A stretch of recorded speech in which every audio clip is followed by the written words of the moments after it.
श्री दत्तात्रेय वज्रकवच स्तोत्रम्। ऋषय ऊचुः कथं संकल्पसिद्धिः स्याद्वेदव्यासकलौ युगे धर्मार्थकाममोक्षाणां साधनं किमुदाहृतम्। व्यास उवाच शृण्वन्तु ऋषयः सर्वे शीघ्रं संकल्पसाधनं सकृदुच्चारमात्रेण भोगमोक्षप्रदायकम्। गौरीशृङ्गे हिमवतः कल्पवृक्षोपशोभितं दीप्ते दिव्यमहारत्न हेममण्डपमध्यगम् रत्नसिंहासनासीनं प्रसन्नं परमेश्वरं मन्दस्मितमुखाम्भोजं शङ्करं प्राह पार्वती। श्रीदेवी उवाच देवदेव महादेव लोकशङ्कर शङ्कर मन्त्रजालानि सर्वाणि यन्त्रजालानि कृत्स्नशाः तन्त्रजालान्यनेकानि मया त्वत्तः श्रुतानि वै इदानीं द्रष्टुमिच्छामि विशेषेण महीतलम्। इत्युदीरितमाकर्ण्य पार्वत्या परमेश्वरः करेणामृज्य सन्तोषात् पार्वतीं प्रत्यभाषत। मयेदानीं त्वया सार्धं वृषमारुह्य गम्यते इत्युक्त्वा वृषमारुह्य पार्वत्या सह शङ्करः ययौ भूमण्डलं द्रष्टुं गौर्याश्चित्राणि दर्शयन् क्वचित् विन्ध्याचलप्रान्ते महारण्ये सुदुर्गमे तत्र व्याहर्तुमायान्तं भिल्लं परशुधारिणं वध्यमानं महाव्याघ्रं नखदंष्ट्राभिरावृतम् अतीव चित्रचारित्र्यं वज्रकायसमायुतम् अप्रयत्नमनायासमखिन्नं सुखमास्थितम्। पलायन्तं मृगं पश्चाद्व्याघ्रो भीत्या पलायतः एतदाश्चर्यमालोक्य पार्वती प्राह शङ्करम्। श्रीपार्वत्युवाच किमाश्चर्यं किमाश्चर्यमग्रे शम्भो निरीक्ष्यताम् इत्युक्तः स ततः शम्भुर्दृष्ट्वा प्राह पुराणवित्। श्रीशङ्कर उवाच गौरी वक्ष्यामि ते चित्रमवाज्ञानसगोचरम् अदृष्टपूर्वमस्माभिर्नास्ति किञ्चिन्न कुत्रचित् मया सम्यक् समासेन वक्ष्यते शृणु पार्वती।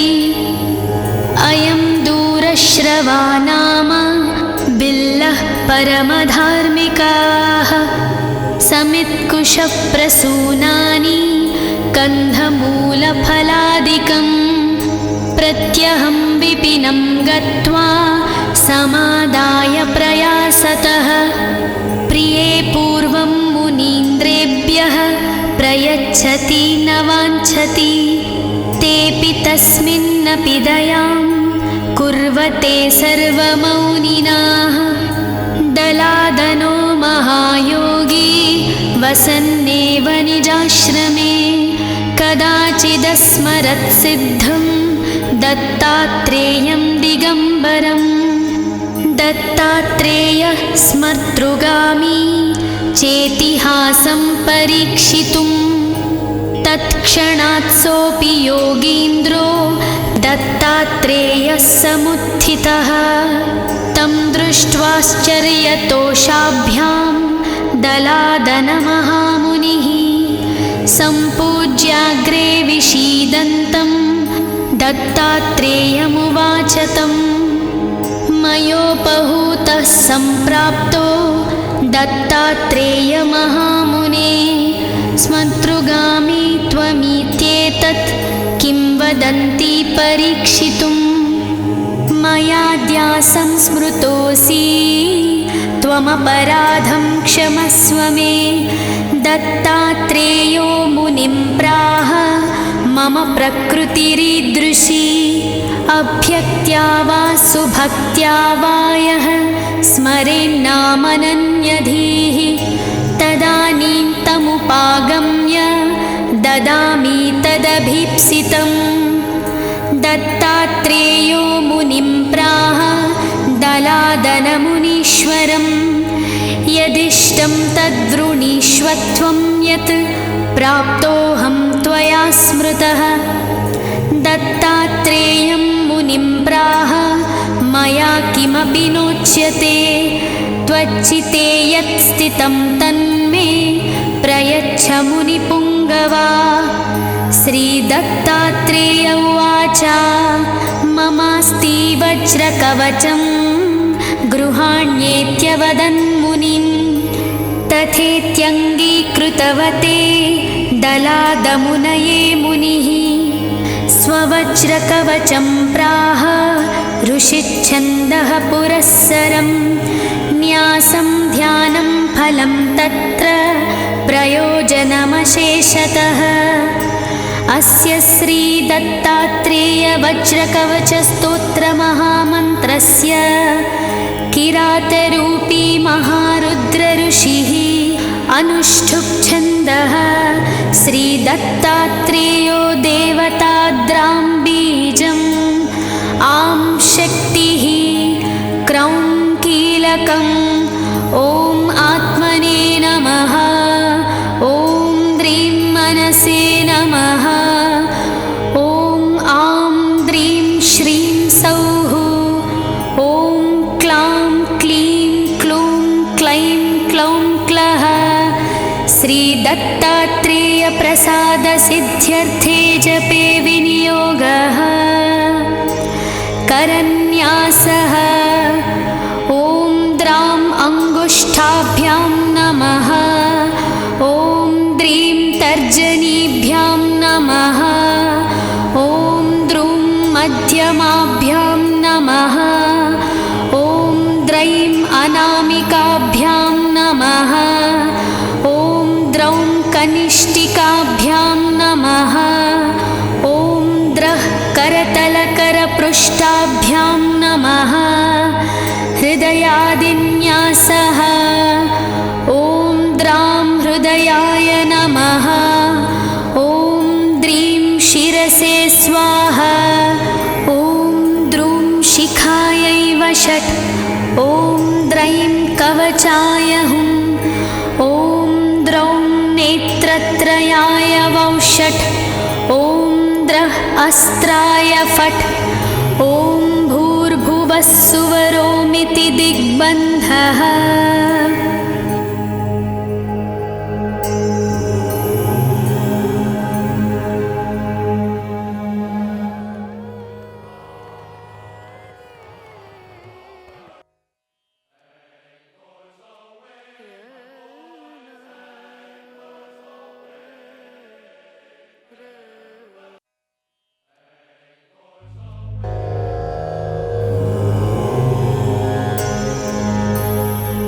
श्री दत्तात्रेय वज्रकवच स्तोत्रम् ऋषय ऊचुः कथं संकल्पसिद्धिः स्याद्वेदव्यासकलौ युगे धर्मार्थकाममोक्षाणां साधनं किमुदाहृतम् व्यास उवाच शृण्वन्तु ऋषयः सर्वे शीघ्रं संकल्पसाधनं सकृदुच्चारमात्रेण भोगमोक्षप्रदायकम् गौरीशृङ्गे हिमवतः कल्पवृक्षोपशोभितं दीप्ते दिव्यमहारत्न हेममण्डपमध्यगम् रत्नसिंहासनासीनं प्रसन्नं परमेश्वरं मन्दस्मितमुखाम्भोजं शङ्करं प्राह पार्वती। श्रीदेवी उवाच देवदेव महादेव लोकशङ्कर शङ्कर मन्त्रजालानि सर्वाणि यन्त्रजालानि कृत्स्नशाः तन्त्रजालान्यनेकानि मया त्वत्तः श्रुतानि वै इदानीं द्रष्टुमिच्छामि विशेषेण महीतलम् इत्युदीरितमाकर्ण्य पार्वत्या परमेश्वरः करेणामृज्य सन्तोषात् पार्वतीं प्रत्यभाषत मयेदानीं त्वया सार्धं वृषमारुह्य गम्यते इत्युक्त्वा वृषमारुह्य पार्वत्या सह शङ्करः ययौ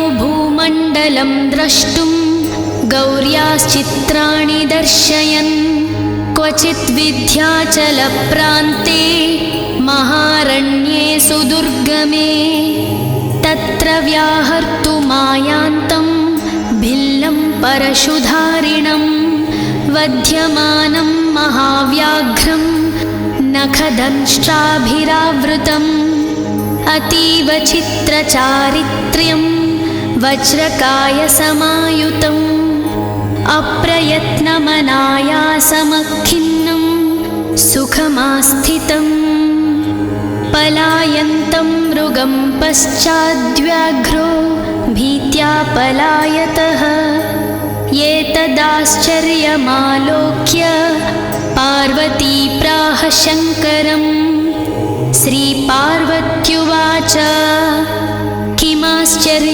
किमाश्चर्यमग्रे शम्भो निरीक्ष्यताम् इत्युक्तः सततः शम्भुर्दृष्ट्वा प्राह पुराणवित्।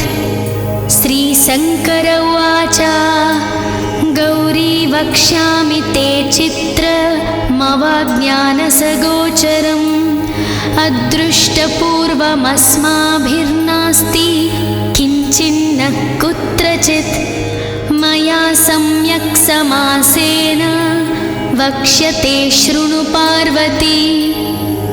अयं दूरश्रवा नाम बिल्लः परमधार्मिकाः समित्कुशप्रसूनानि कन्धमूलफलादिकं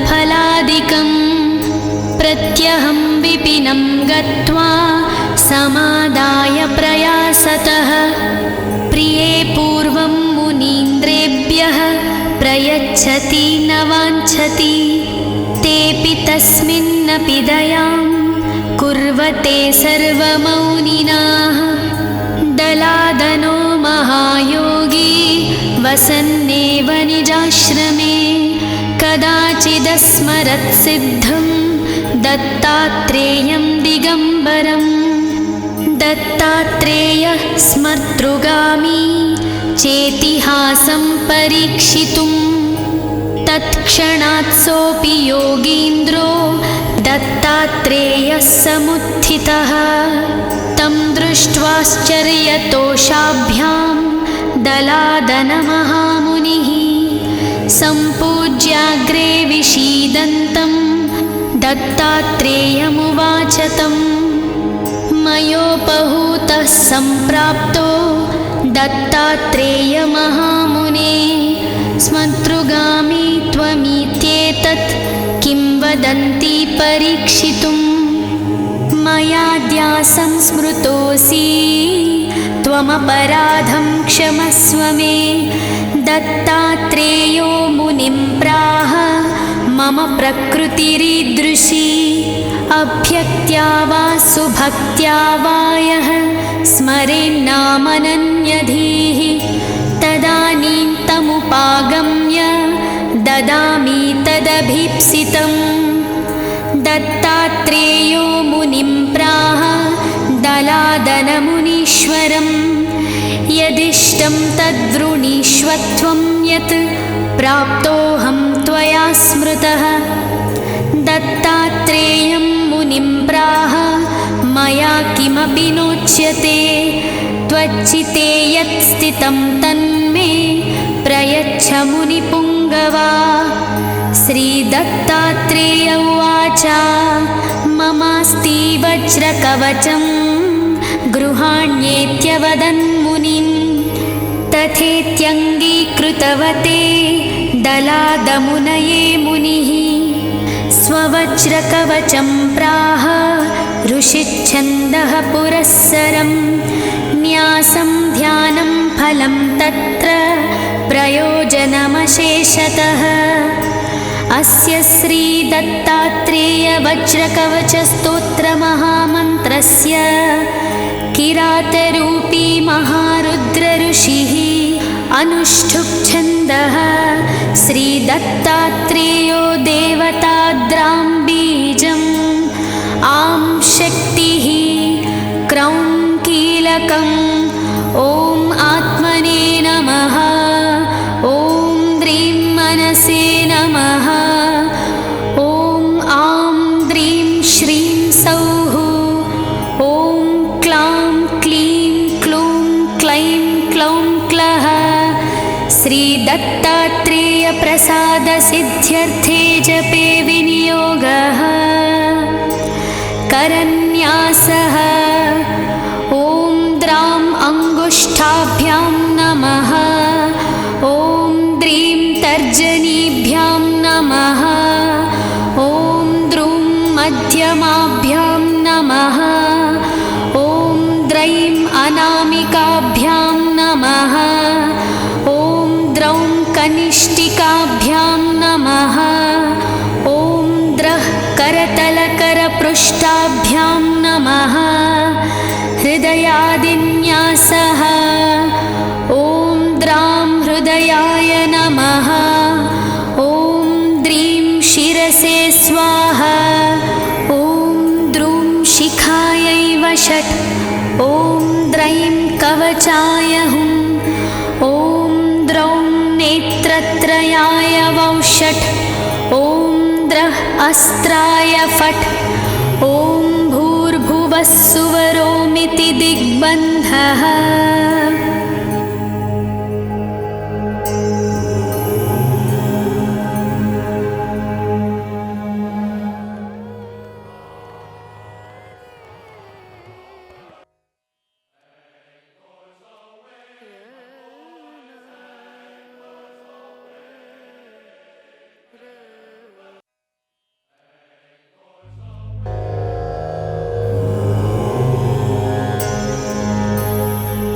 श्री दत्तात्रेय वज्रकवच स्तोत्रम्।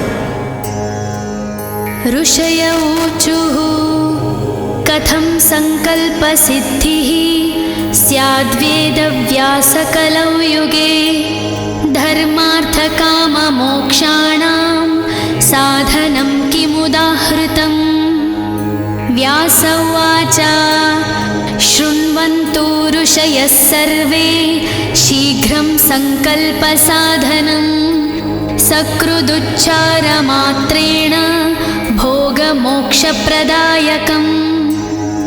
गौरीशृङ्गे हिमवतः कल्पवृक्षोपशोभितं दीप्ते दिव्यमहारत्न हेममण्डपमध्यगम् रत्नसिंहासनासीनं प्रसन्नं परमेश्वरं मन्दस्मितमुखाम्भोजं शङ्करं प्राह पार्वती।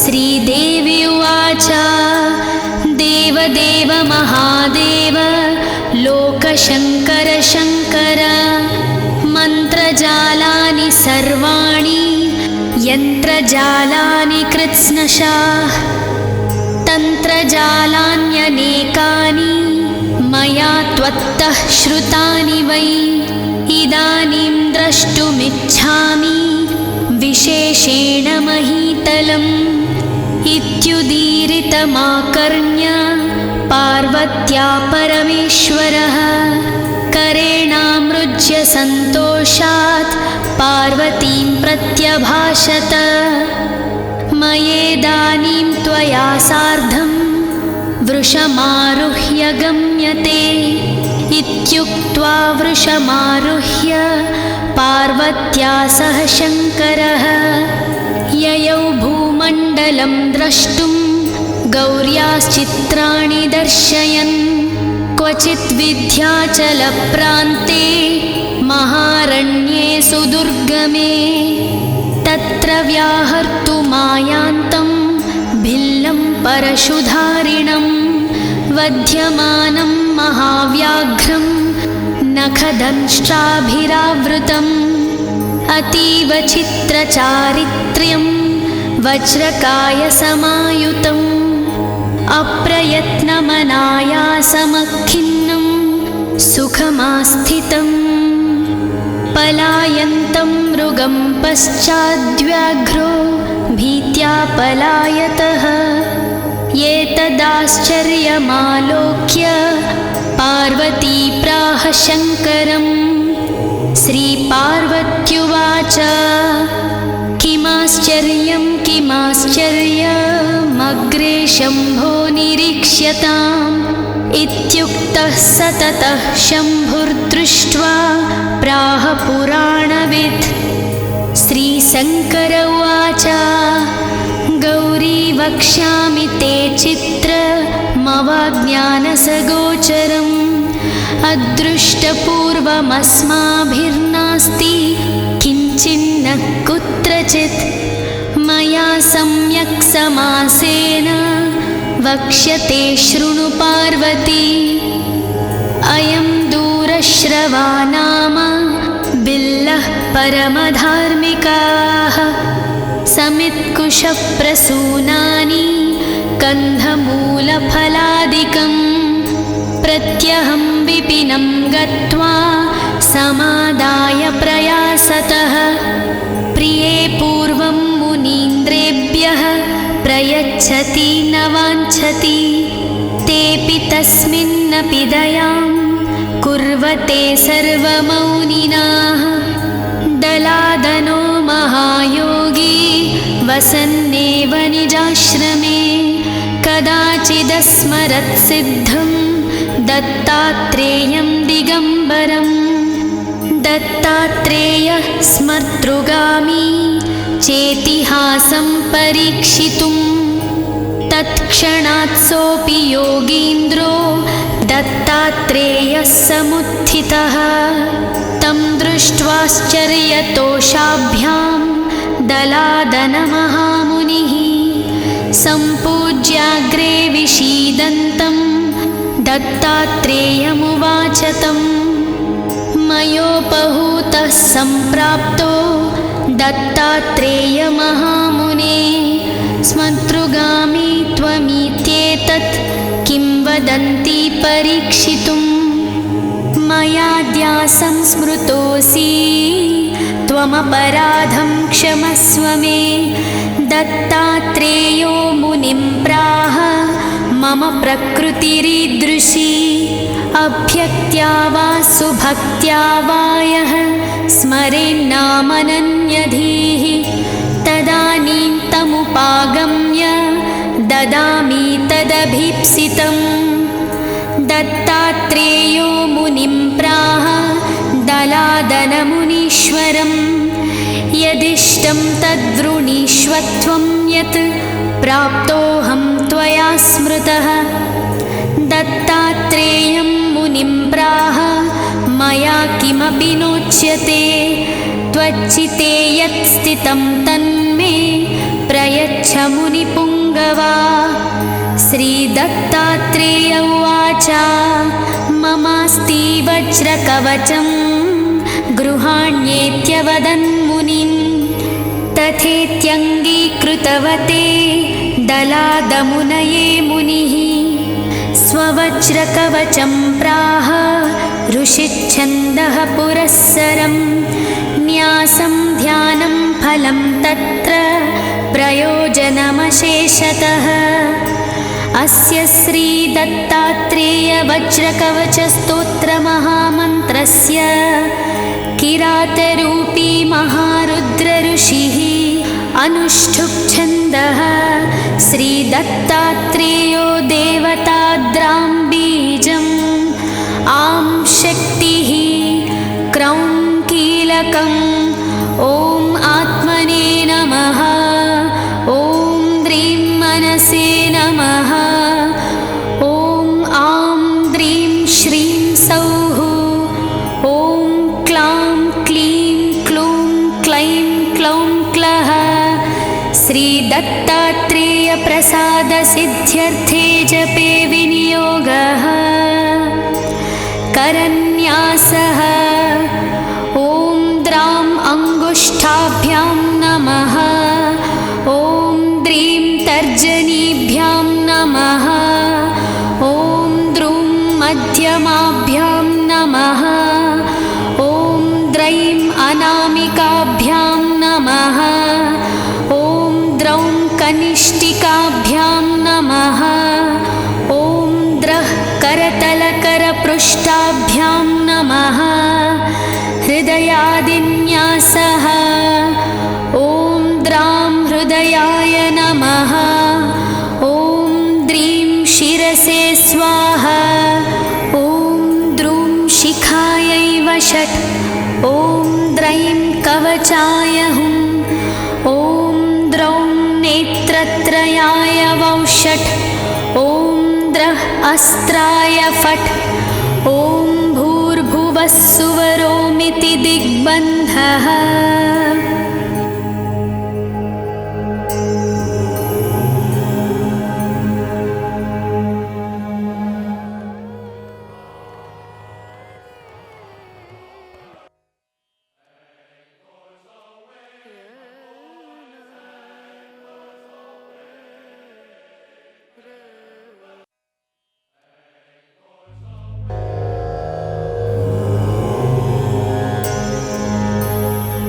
श्री दत्तात्रेय वज्रकवच स्तोत्रम्।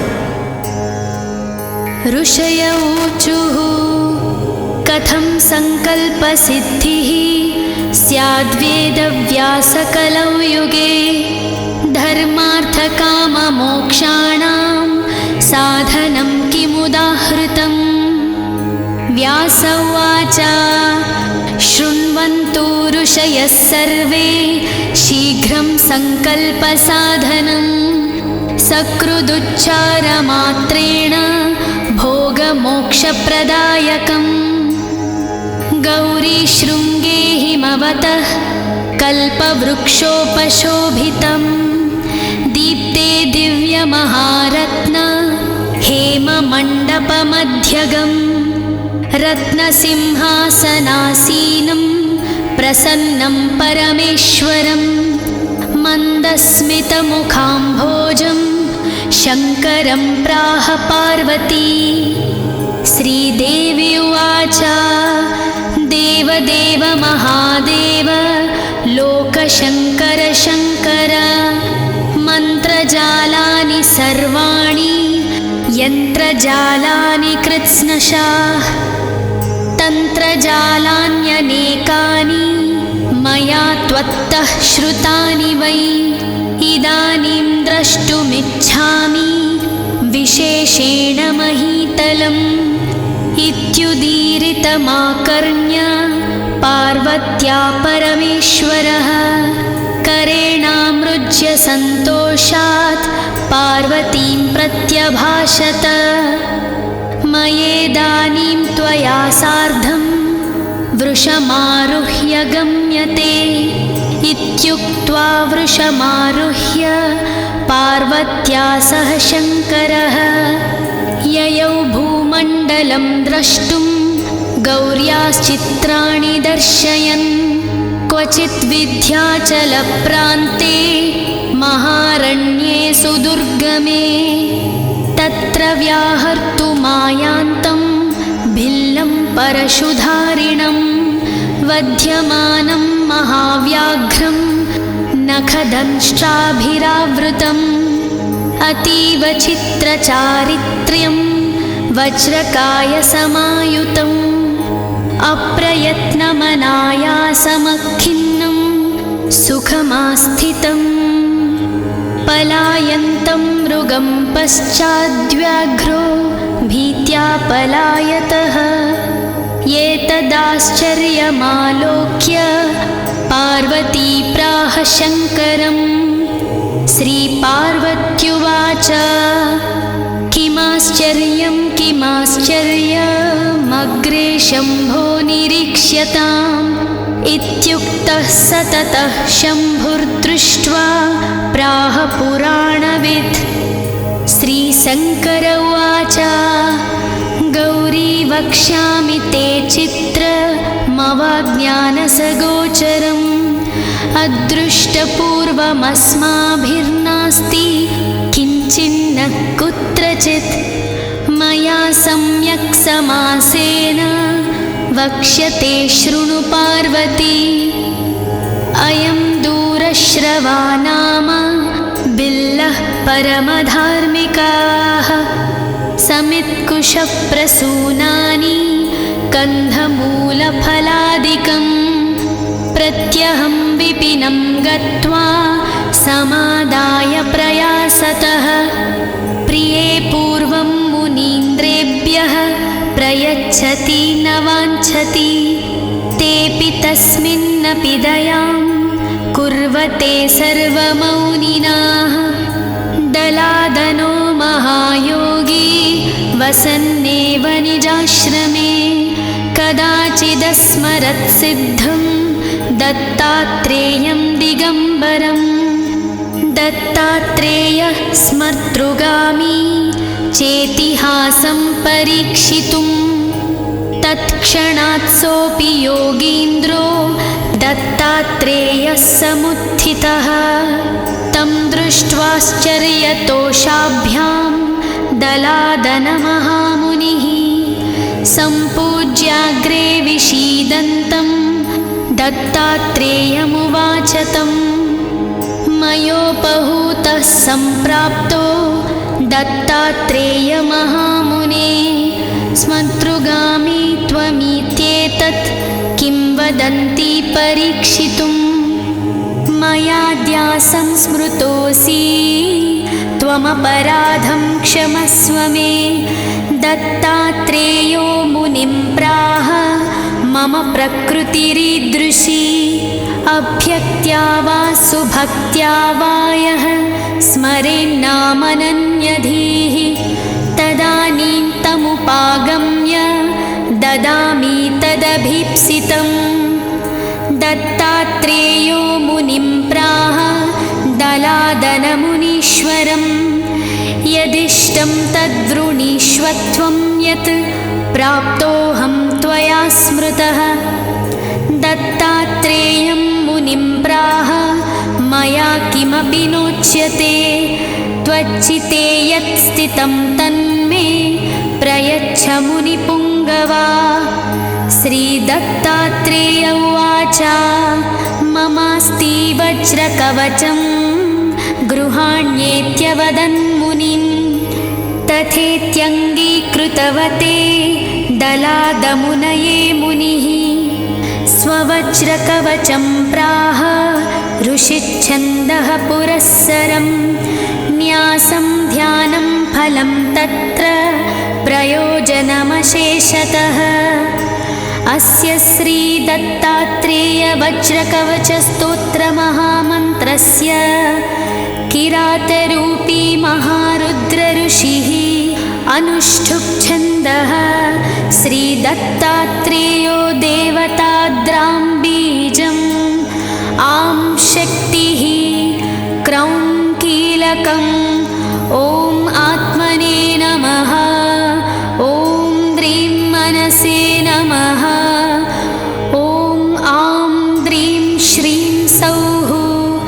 ॐ क्लां क्लीं क्लूं क्लैं क्लौं क्लः। श्रीदत्तात्रेयप्रसादसिद्ध्यर्थे जपे विनियोगः। करन्यासः ॐ द्रां अङ्गुष्ठाभ्यां नमः। ॐ द्रीं तर्जनीभ्यां नमः। ॐ द्रुं मध्यमाभ्यां नमः। ॐ द्रैं अनामिकाभ्यां नमः। ॐ द्रौं कनिष्ठिकाभ्यां नमः। ॐ द्रः करतलकरपृष्ठाभ्यां नमः। हृदयादिन्यासः। ॐ द्रां हृदयाय नमः। ॐ द्रीं शिरसे स्वाहा। ॐ द्रूं शिखायै वषट्। ॐ द्रैं कवचाय हुम्। ॐ द्रौं नेत्रत्रयाय वौषट्। ॐ द्रः अस्त्राय फट्। ॐ भूर्भुवः सुवरोमिति दिग्बन्धः।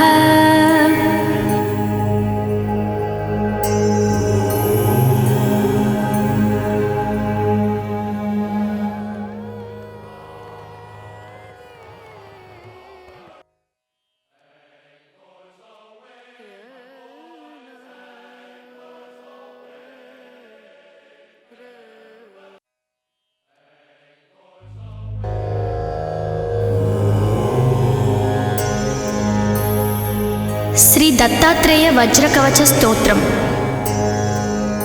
ऋषय ऊचुः कथं संकल्पसिद्धिः स्याद्वेदव्यासकलौ युगे धर्मार्थकाममोक्षाणां साधनं किमुदाहृतम्। व्यास उवाच शृण्वन्तु ऋषयः सर्वे शीघ्रं संकल्पसाधनं सकृदुच्चारमात्रेण भोगमोक्षप्रदायकम्। गौरीशृङ्गे हिमवतः कल्पवृक्षोपशोभितं दीप्ते दिव्यमहारत्न हेममण्डपमध्यगम् रत्नसिंहासनासीनं प्रसन्नं परमेश्वरं मन्दस्मितमुखाम्भोजं शङ्करं प्राह पार्वती। श्रीदेवी उवाच देवदेव महादेव लोकशङ्कर शङ्कर मन्त्रजालानि सर्वाणि यन्त्रजालानि कृत्स्नशाः तन्त्रजालान्यनेकानि मया त्वत्तः श्रुतानि वै इदानीं द्रष्टुमिच्छामि विशेषेण महीतलम्। इत्युदीरितमाकर्ण्य पार्वत्या परमेश्वरः करेणामृज्य सन्तोषात् पार्वतीं प्रत्यभाषत।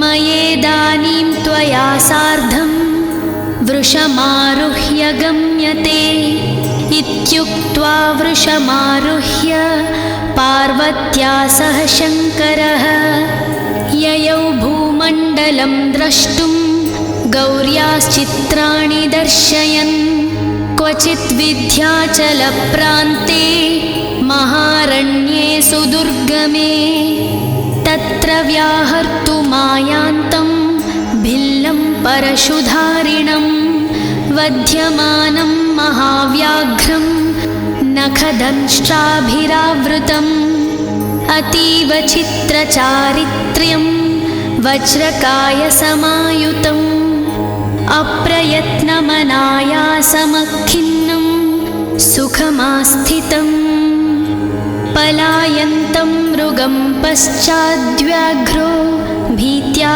पलायतः एतदाश्चर्यमालोक्य पार्वती प्राह शङ्करम्। श्रीपार्वत्युवाच किमाश्चर्यं किमाश्चर्यमग्रे शम्भो निरीक्ष्यताम् इत्युक्तः स ततः शम्भुर्दृष्ट्वा प्राह पुराणवित्। श्रीशङ्कर उवाच गौरी वक्ष्यामि ते चित्रमवाज्ञानसगोचरम् अदृष्टपूर्वमस्माभिर्नास्ति किञ्चिन्न कुत्रचित् मया सम्यक् समासेन वक्ष्यते शृणु पार्वती। अयं दूरश्रवा नाम बिल्लः परमधार्मिकाः स समित्कुशप्रसूनानि कन्धमूलफलादिकं प्रत्यहं विपिनं गत्वा समादाय प्रयासतः प्रिये पूर्वं मुनीन्द्रेभ्यः प्रयच्छति न वाञ्छति तेऽपि तस्मिन्नपि दयां कुर्वते सर्वमौनिनाः। दलादनो महायोगी वसन्नेव निजाश्रमे कदाचिदस्मरत्सिद्धं दत्तात्रेयं दिगम्बरम्।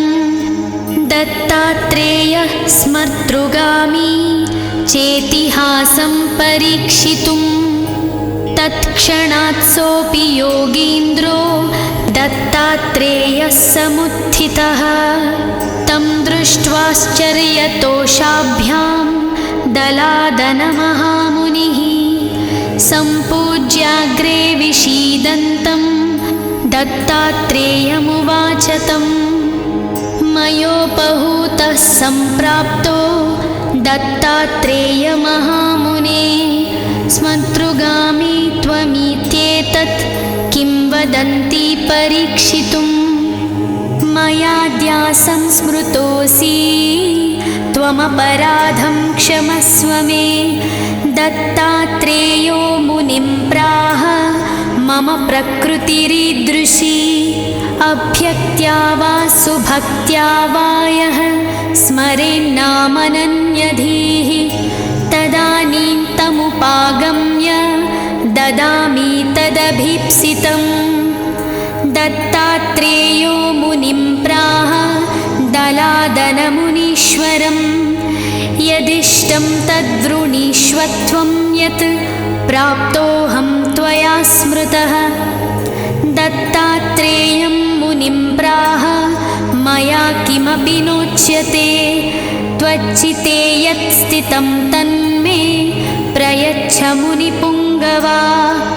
श्रीदत्तात्रेय उवाच ममास्ति वज्रकवचं गृहाण्येत्यवदन्मुनिं तथेत्यङ्गीकृतवते दलादमुनये मुनिः।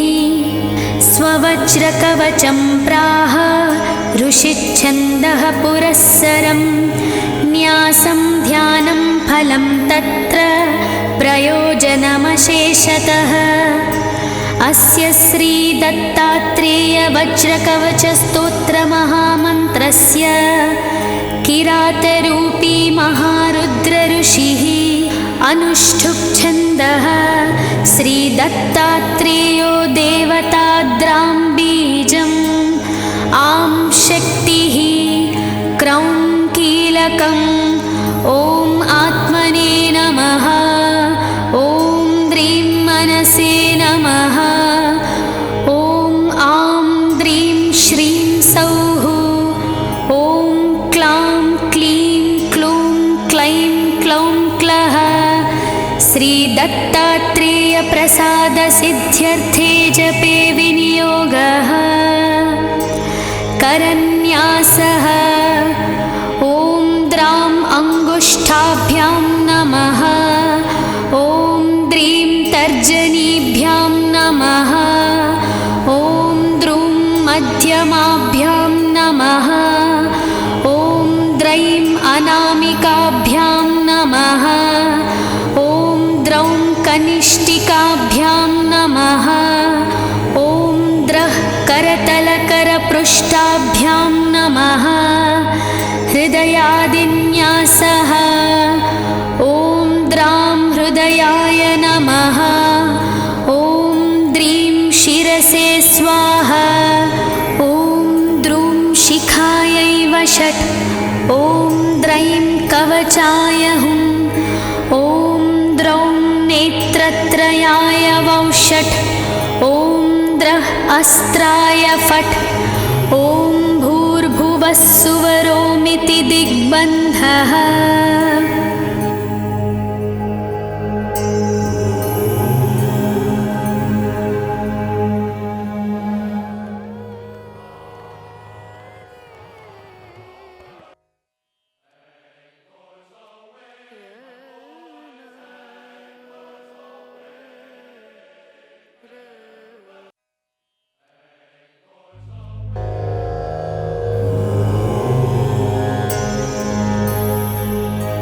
दत्तात्रेय वज्रकवच स्तोत्रम्। ऋषय ऊचुः कथं संकल्पसिद्धिः स्याद्वेदव्यासकलौ युगे धर्मार्थकाममोक्षाणां साधनं किमुदाहृतम्। व्यास उवाच शृण्वन्तु ऋषयः सर्वे शीघ्रं संकल्पसाधनं सकृदुच्चारमात्रेण भोगमोक्षप्रदायकम्। गौरीशृङ्गे हिमवतः कल्पवृक्षोपशोभितं दीप्ते दिव्यमहारत्न हेममण्डपमध्यगम् रत्नसिंहासनासीनं प्रसन्नं परमेश्वरं मन्दस्मितमुखाम्भोजं शङ्करं प्राह पार्वती। श्रीदेवी उवाच देवदेव महादेव लोकशङ्कर शङ्कर मन्त्रजालानि सर्वाणि यन्त्रजालानि कृत्स्नशाः तन्त्रजालान्यनेकानि मया त्वत्तः श्रुतानि वै इदानीं द्रष्टुमिच्छामि विशेषेण महीतलम्। इत्युदीरितमाकर्ण्य पार्वत्या परमेश्वरः करेणामृज्य सन्तोषात् पार्वतीं प्रत्यभाषत। मयेदानीं त्वया सार्धं वृषमारुह्य गम्यते इत्युक्त्वा वृषमारुह्य पार्वत्या सह शङ्करः ययौ भूमण्डलं द्रष्टुं गौर्याश्चित्राणि दर्शयन् क्वचित् विन्ध्याचलप्रान्ते महारण्ये सुदुर्गमे तत्र व्याहर्तुमायान्तं भिल्लं परशुधारिणं वध्यमानं महाव्याघ्रं नखदंष्ट्राभिरावृतम् अतीव चित्रचारित्र्यं वज्रकायसमायुतम् अप्रयत्नमनायासमखिन्नं सुखमास्थितम् पलायन्तं मृगं पश्चाद्व्याघ्रो भीत्या पलायतः एतदाश्चर्यमालोक्य पार्वती प्राह शङ्करम्। श्रीपार्वत्युवाच किमाश्चर्यं किमाश्चर्यमग्रे शम्भो निरीक्ष्यताम् इत्युक्तः स ततः शम्भुर्दृष्ट्वा प्राह पुराणवित्। श्रीशङ्कर उवाच गौरी वक्ष्यामि ते चित्रमवाज्ञानसगोचरम् अदृष्टपूर्वमस्माभिर्नास्ति किञ्चिन्न कुत्रचित् मया सम्यक् समासेन वक्ष्यते शृणु पार्वती। अयं दूरश्रवा नाम बिल्लः परमधार्मिकाः समित्कुशः प्रसूनानि कन्धमूलफलादिकम् प्रत्यहं विपिनं गत्वा समादाय प्रयासतः प्रिये पूर्वं मुनीन्द्रेभ्यः प्रयच्छति न वाञ्छति तेऽपि तस्मिन्नपि दयां कुर्वते सर्वमौनिनाः। दलादनो महायोगी वसन्नेव निजाश्रमे कदाचिदस्मरत्सिद्धं दत्तात्रेयं दिगम्बरम्। दत्तात्रेयः स्मर्तृगामी चेतिहासं परीक्षितुं तत्क्षणात् सोऽपि योगीन्द्रो दत्तात्रेयः समुत्थितः तं दृष्ट्वाश्चर्यतोषाभ्यां दलादनमहामुनिः सम्पूज्याग्रे विषीदन्तं दत्तात्रेयमुवाच तं मयोपहूतः सम्प्राप्तो दत्तात्रेयमहामुने स्मतृगामी त्वमित्येतत् किं वदन्ति परीक्षितुम् मयाद्यासं स्मृतोऽसि त्वमपराधं क्षमस्व मे दत्तात्रेयो मुनिं प्राह मम प्रकृतिरीदृशी अभ्यक्त्या वा सुभक्त्या वा